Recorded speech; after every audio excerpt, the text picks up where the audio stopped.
right, thank you, Todd. The U.S. Department of Justice is threatening to sue the state of Maine over the state's refusal to issue undercover license plates to federal immigration agents. Yeah, this happened in January during what federal officials called Operation Catch of the Day. Maine Secretary of State Shanna Bellows made the decision to deny the plates. At the time, she told us she did not want to enable the operation. The Justice Department sent a letter to Attorney General Aaron Frey last week demanding Maine rescind the policy by this Friday. The letter says the policy puts federal agents at risk of being threatened and harassed. Secretary Bellows says she is not intimidated by the DOJ. Trump's DOJ doesn't scare me. It's important to stand up for Mainers, including new Mainers, and it is really important that they not be arresting people in secret. We don't have secret police in a democracy. We're not giving ICE undercover license plates for civil immigration enforcement. Bellows is one of 5 Democrats running for governor. At the time of the ICE operation in Maine, she declined to share how many undercover license plates had been requested. That ICE operation targeted 1,400 people and more than 200 were arrested. Former residents of the Maine Youth Center, now known as Long Creek Youth Development Center, are suing the Maine Department of Corrections. 9 adults who were held at the center in the 90s are suing the DOC and 58 other people who were involved in the facility.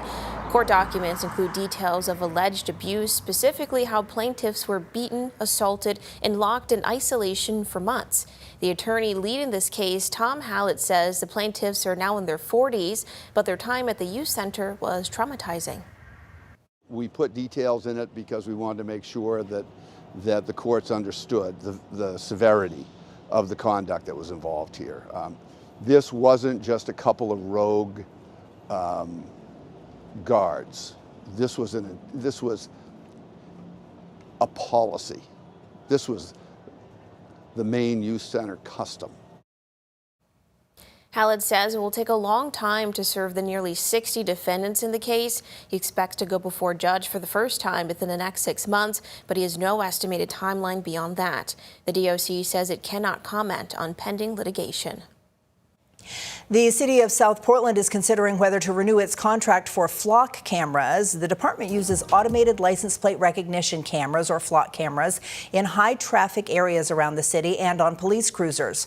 While the department has been using that technology since 2011, it just signed a contract for new cameras with flock safety specifically last year.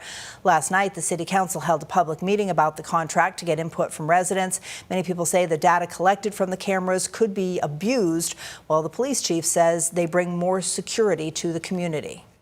I'm your police chief, and I'm telling you that we are safer with these cameras, period. Public safety matters deeply, but safety without accountability quickly becomes control. And democratic societies are supposed to place limits on concentrated power. The city council says it will continue to hold public meetings to discuss the cameras.